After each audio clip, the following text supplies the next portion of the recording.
मित्रांनो, आज आपल्याकडे भारतामध्ये जे पंतप्रधान नरेंद्र मोदींचे समर्थक आहे, त्यांना उपहासाने भरपूर काँग्रेसी लोक आज अंधभक्त म्हणतात. अंधभक्त म्हणजे एखाद्या नेत्याचा जो त्या नेत्याविषयी काही जाणत नाही, परंतु स्वतःच्या आंधळ्या प्रेमापोटी त्याचा तो समर्थक बनतो, त्याला अंधभक्त म्हणतात. हा जो काही वर्ग आहे, काँग्रेस समर्थित लोक,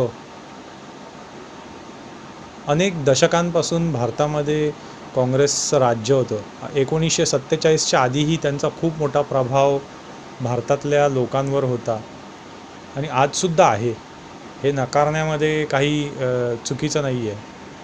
पण हे जे लोक मोदी समर्थकांना अंधभक्त म्हणतात, त्यांच्यापैकी अनेकांशी जेव्हा संवाद साधला गेला, त्यावेळेला त्यांना एक प्रश्न विचारण्यात आला की जी काँग्रेस आहे ती काँग्रेसमध्ये त्याची कोणी स्थापना केली, किंवा आज काँग्रेस समर्थकांचा जरी आपण विषय बाजूला ठेवला आणि भारतामधल्या सामान्य माणसाला, मग तो कोणत्या पक्षाचा असो नसो, एक प्रश्न विचारला की बाबा, ही जी काँग्रेसची संघटना आहे, पार्टी आहे, ही स्थापन कोणी केली आणि कशाला केली, तर जवळजवळ 90% लोक, हा प्रयोग आम्ही करून पाहिलेला, तर 90% लोक, त्याच्यात अनेक काँग्रेसचे मोठे मोठे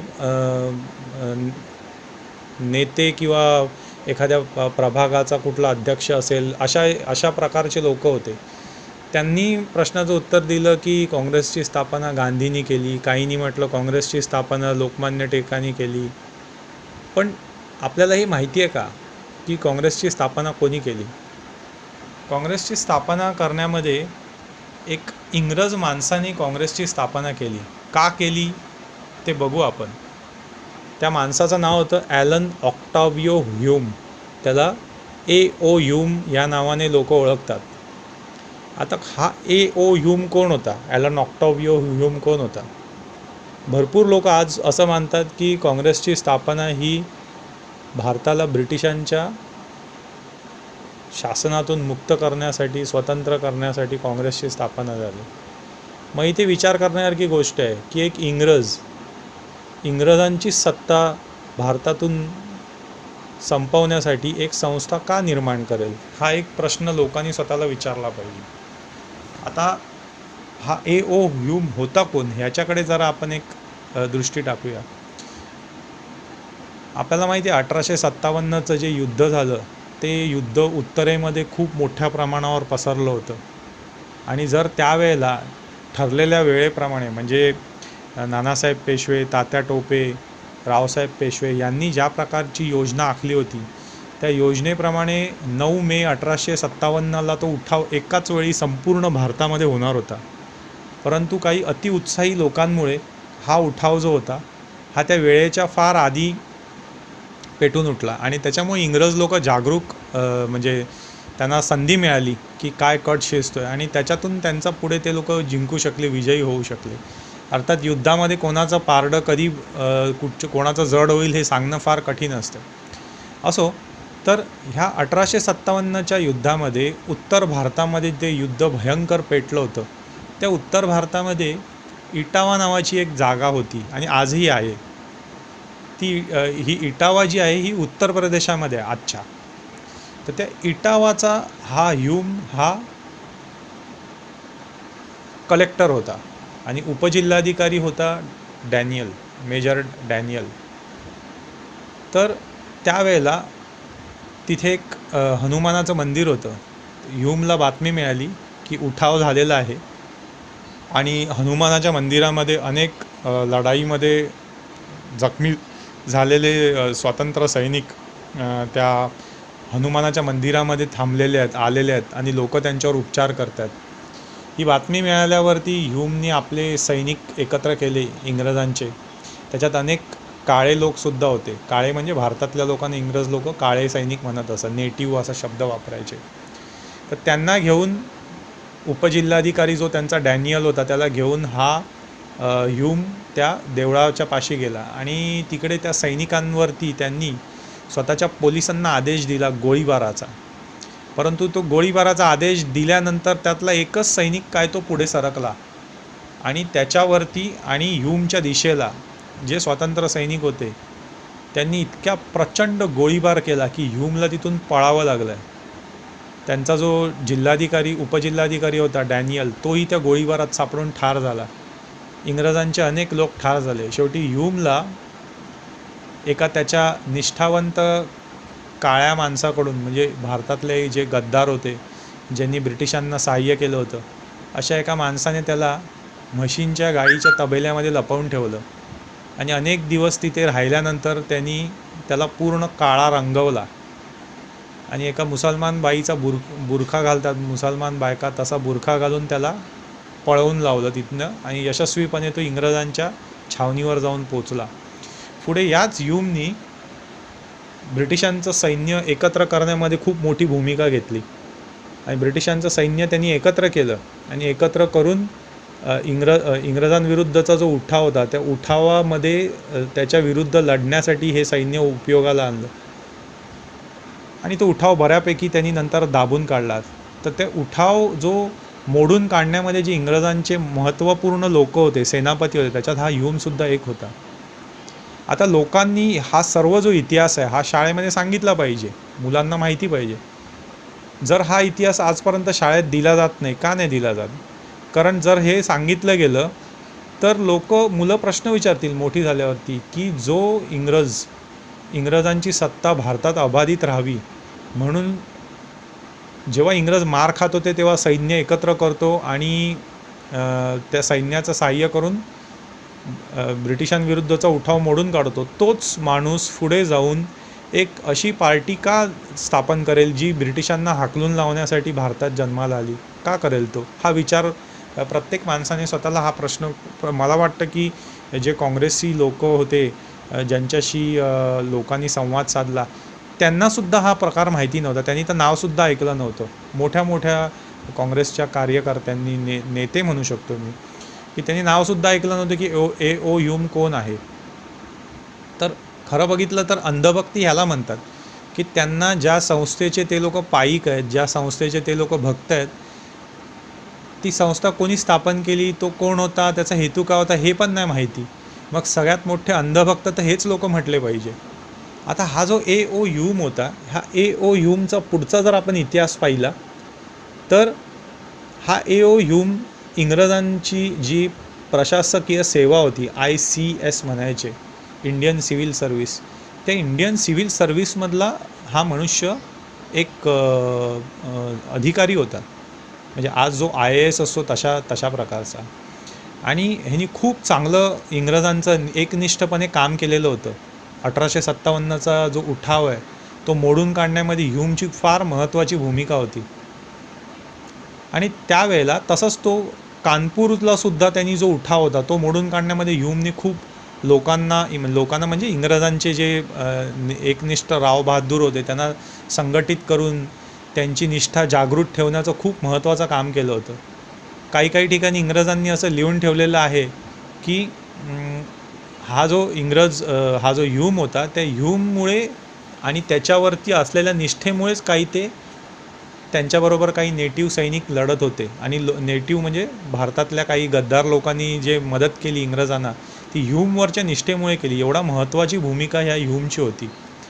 पुढे काय झालं? पुढे 1857मध्ये जेव्हा उठाव मोडून काढण्यात आला तेव्हा इंग्रजांनी असे जे महत्त्वाचे लोक होते भारतामध्ये ज्यांनी इंग्रजी सत्ता या अशा संकटातून सावरली होती त्यांची एक खूप मोठी परिषद घेतली इंग्लंडमध्ये, त्यांच्या पार्लमेंटमध्ये. म्हणजे त्यांची जी लोकसभा इंग्रजांची, हाऊस ऑफ कॉमन्स आणि हाऊस ऑफ लॉर्ड्स असे जे त्यांचे दोन आहेत, तिकडे ती सभा झाली आणि त्याच्यामध्ये ह्यूमला पहिलं बोलवलं गेलं.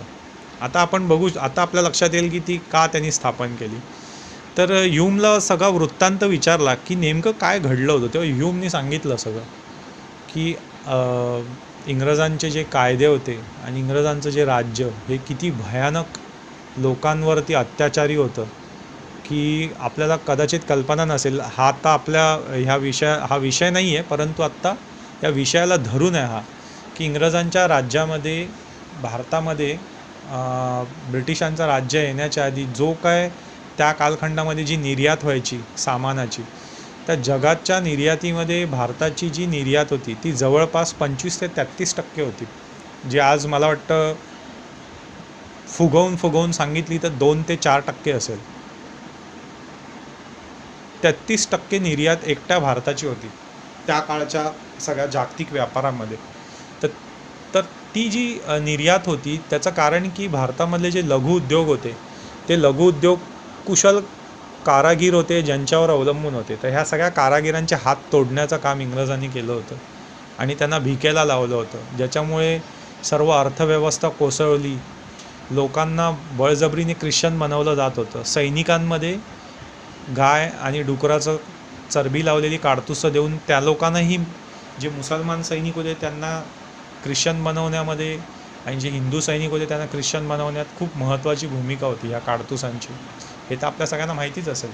तर या सगळ्यामुळे आणि एकूण लोक जे त्या इंग्रजांविरुद्ध भडकले होते त्याच्यात ह्यूमनी खूप मोठं काम केलं होतं की या लोकांचा राग शांत करायचं. त्याच्याकडे ते कौशल्य होतं की लोकांना कसं हाताळायचं आणि कसं मूर्ख बनवायचं आणि आपला फायदा कसा, आपला म्हणजे इंग्रजांचा फायदा कसा साध्य करून घ्यायचा. तर हा सगळा वृत्तांत, आणि ते केलं गेलं नव्हतं. मूर्ख बनवण्याचं काम जे होतं ते व्यवस्थित केलं गेलं नव्हतं अशी ह्यूमची तक्रार होती इंग्रज शासनाच्या बाबतीत. इंग्रज शासन म्हणजे भारतातलं जे इंग्रजांचं शासन होतं त्याच्याविषयी. तर तेव्हा हा सगळा वृत्तांत त्यांनी सांगितला की कसा तो पळून गेला, कसा त्याला काळा रंगवण्यात आला आणि कसा त्याला जीव वाचवण्यासाठी बुरखा घालावा लागला मुसलमान बायकांसारखा. त्यावेळेला इंग्रजांच्या संसदेमध्ये विचारलं की बाबा हे सगळं आम्ही ऐकतोय, बरोबर आहे, ठीक आहे, आम्हाला सगळं मान्य आहे, पण आता ह्याच्या पुढचा मार्ग काय. तेव्हा जे त्यांनी सांगितलं ते लक्षात ठेवण्यासारखं आणि खूप महत्त्वाचं आहे. त्यांनी असं सांगितलं की, आणि हेही 100% खरं आहे की ब्रिटिशांचं जेव्हापासून राज्य होतं 150 वर्षाचं आपण बघू, कारण मराठ्यांचं राज्य भारतात होतं जे 1818-1820 संपलं. तेव्हापासून जर आपण विचार केला तर 1947पर्यंत संपूर्ण भारताचा जर विचार केला तर सगळे मिळून जेवढे इंग्रज होते सगळे मिळून, म्हणजे म्हातारे कोतारे, लढाई करू नाही शकत असे सगळे पकडून जवळपास 90 ते 95 हजार इंग्रज होते फक्त. त्याच्यातले लढाऊ सैनिक जर बघितले आपण, त्याच्यात पोलीस आले किंवा सैन्यातले आले, हे सगळे मिळून फार तर 20 ते 25 हजार असतील, 20 ते 25 हजार असतील, त्याच्यापेक्षा जास्त नाही. आणि भारताची लोकसंख्या होती ती जवळपास 25 ते 30 कोटी लोकसंख्या होती भारताची. म्हणजे 25 ते 30 कोटी लोकसंख्येच्या हिशोबाने त्यांचा जो एक सैनिक जो आहे त्याला झुंजण्यासाठी तुम्ही गणित करा किती हजारो लाखोच्या संख्येने लोक त्याच्या वाट्याला येतात. एका सैनिकामागे हजारो ते लाखो लोक येतात. तर हा जो काय त्यांचा अनुपात होता तो ह्यूमला चांगलाच माहिती होता. म्हणून ह्यूमचा भर होता, म्हणजे जे त्यांनी सुचवलं की आपण लोकांवरती दंडुकशाहीने, सोटेशाहीने त्यांना मारून झोडून सैन्याच्या शक्तीवरती राज्य नाही करू शकत. तेव्हा प्रश्न विचारण्यात आला की मग दुसरा मार्ग काय. तर तो दुसरा मार्ग तोच जो ह्यूमला आधीपासून माहिती होता की ह्यांना मूर्ख बनवून, ह्यांना आपले एकनिष्ठ राव बहादूर बनवून, ह्यांना खोट्या पदव्या देऊन आपण आपल्या अंकित ठेवलं पाहिजे. आता सगळ्या भारतातले लोक तर विकले जाणार नाही, तर आपण भारतामध्ये जे लोक विकले जाऊ शकतील अशा विकल्या जाऊ शकणाऱ्या लोकांचा एक समूह बनवायचा. त्यांना राव बहादूर, नाईटहूड अशा पदव्या द्यायच्या आणि त्या लोकांना काही प्रमाणात म्हणा, परंतु एक राजकीय व्यासपीठ स्वतःच्या मागण्या करण्यासाठी आपण इथे उभं करून द्यायचं. ही कल्पना ह्यूमनी जी मांडली, म्हणजे मूर्ख बनवण्यासाठी भारतातल्या लोकांना, की आम्ही बघा की ब्रिटिश लोक भारतात आले आणि त्यांनी आपल्याला राज्यकर्ते बनवलं, आपल्याला लोकशाहीच्या मार्गाने, आज बोलतात ना लोकशाहीने एक सामान्य माणसाला राज्यकर्ता बनवलं, ती मानसिकता होती जी ह्यूमनी सुचवली होती की त्या इंग्रजांच्या संसदेला. इंग्रजांच्या संसदेला प्रयोग नवीन होता, परंतु त्याच्यामध्ये भरपूर त्यांना तथ्य वाटत होतं, दम वाटत होता. हा प्रयोग समोर ठेवून लोकांना मूर्ख बनवण्याच्या दृष्टीने ह्याचं जे विश्लेषण केलं एका विद्वान इतिहासकाराने, त्यांनी म्हटलं की इंग्रजांनी एक सेफ्टी वॉलची रचना केली. सेफ्टी वॉल म्हणजे काय असतो, कुकरवरती एक शिट्टी असते, ज्यावेळेला आतमध्ये वाफ जास्त होते, त्या वाफेला जाण्यासाठी जर रस्ता करून दिला नाही तर त्या कुकरचा स्फोट होतो, माणसं मरू शकतात. तर तसाच जो माणसांचा भारतातल्या हिंदुस्थानातल्या लोकांचा असंतोष आहे त्याला जर रस्ता मोकळा करून दिला नाही तर त्याचा जो स्फोट झाला असता त्याच्यानी ब्रिटिशांची सत्ता नामशेष होऊ शकली असती. आणि तसा स्फोट 1857ला झाला. आणि तो स्फोट वारंवार होऊ नये म्हणून हा सेफ्टी वॉल म्हणजे काय, तर ती आतमधली संताप आणि असंतोषाची जी वाफ आहे ती जाण्यासाठी एक वाट मोकळी करून द्यायची आणि लोकांना मूर्ख बनवायचं. या दृष्टिकोनातून त्या ह्यूमनी जो प्रस्ताव ठेवला त्याला अनुसरून इंग्रजांनी त्याला मान्यता दिली. आणि मुंबईमध्ये 1885मध्ये ह्यूमनी एका संस्थेची स्थापना केली, पार्टीची. त्या पार्टीचं नाव होतं Congress party. Indian national Congress या नावाने त्यांनी स्थापना केली 1885मध्ये मुंबईमध्ये. आणि त्याच्यामध्ये जे जे लोक सहभागी झाले ते सहभागी झालेले लोक कोण होते, जे जे लोक ब्रिटिश म्हणजे ह्यूमशी एकनिष्ठ होते, म्हणजे इंग्रजांच्या सत्तेशी एकनिष्ठ होते, त्यांना त्यांनी त्या पदव्या देऊन त्यांचा सन्मान करून त्यांना त्या संस्थेमध्ये घेतलं. आणि त्या संस्थेच्या माध्यमातून हळूहळू लोक स्वतःच्या मागण्या इंग्रजांपुढे करू लागले. आणि त्यातल्या काही मागण्या इंग्रजांनी मान्य पण केल्या, ज्या बाष्कळ असतील, ज्याचा काही त्यांच्या सत्तेवरती परिणाम होणार नसेल. पण त्या मागण्यांच्या माध्यमातून लोकांचा असा एक ग्रह झाला की इंग्रज लोक आहेत ना, ते आपल्याला लढाई करायची काय गरज आहे इंग्रजांशी. इंग्रजांना पत्र लिहिली काँग्रेसच्या पार्टीला जॉईन करून त्यांना केलं का मग आपल्याला ते पाहिजे ते देतील, आपल्याला काय ते असं खराब वागवणार नाहीत. ही जी भावना होती त्या भावनेमुळे तो जो असंतोष होता तो वाढण्याची जी काय क्रिया होती ती कमी झाली, मंद झाली किंवा कदाचित काही ठिकाणी बंदही झाली. ह्या उद्देशाला धरून ब्रिटिश यशस्वी झाले. ही जी काँग्रेस इंडियन नॅशनल काँग्रेस बनवली ह्यूमनी, ह्या इंडियन नॅशनल काँग्रेसनी ब्रिटिशांचं शिक्षण हे जनमानसात इंग्लिश शिक्षण बोलतात जे इंग्लिश एज्युकेशन, त्याचा प्रचार करण्यामध्ये अत्यंत महत्त्वाची भूमिका घेतली. आणि म्हणून हेच कारण आहे की टाइम्स ऑफ इंडिया आणि इंडियन नॅशनल काँग्रेस जी इंग्रजांची देण आहे, हे नेहमी भारतातले जे मानबिंदू आहेत ह्यांच्यावर चिखलफेक करत असतात. आता रामाचा विषय काढला तर राम मंदिराला सगळ्यात जास्त विरोध कोणी केला असेल, राम हा काल्पनिक पात्र आहे हे म्हणण्यापासून ते सगळ्या प्रकारचा, ते सांगायची गरज नाही, तर टाइम्स ऑफ इंडिया आणि इंडियन नॅशनल काँग्रेस हे सगळ्यात आघाडीवर होते. त्याचं कारण की ह्यांची मुळं जी आहेत ही मुळं ही त्या इंग्रजांच्या परंपरेतून आलेली आहेत. ब्रिटिश परंपरेचं ते लोक त्याला घेऊन चाललेले आहेत. तर त्याच्यामुळे जे अंधभक्त आहेत आज, अंधभक्त म्हणजे कोण, ज्यांना माहितीच नाही की ह्यूम आपला बाप आहे, त्यांनी पहिले हा इतिहास समजून घेतला पाहिजे, ह्याचा स्वतंत्रपणे अभ्यास केला पाहिजे. आणि मग त्यांनी खरोखरच जे अंधभक्त असतील त्यांना अंधभक्त म्हटलं पाहिजे. तर हे जे आजचा विषय होता, हा विषय आपण असे जे कोण अंधभक्त असतील ह्यूमचे नकळतपणे, त्यांना आपण सांगावा. आणि त्यांची जी काय धारणा असेल की ह्या इंडियन नॅशनल काँग्रेसने किती उपकार केल्यात भारतावरती, त्याचा त्यांना परिपाठ या माध्यमातून द्यावा. धन्यवाद.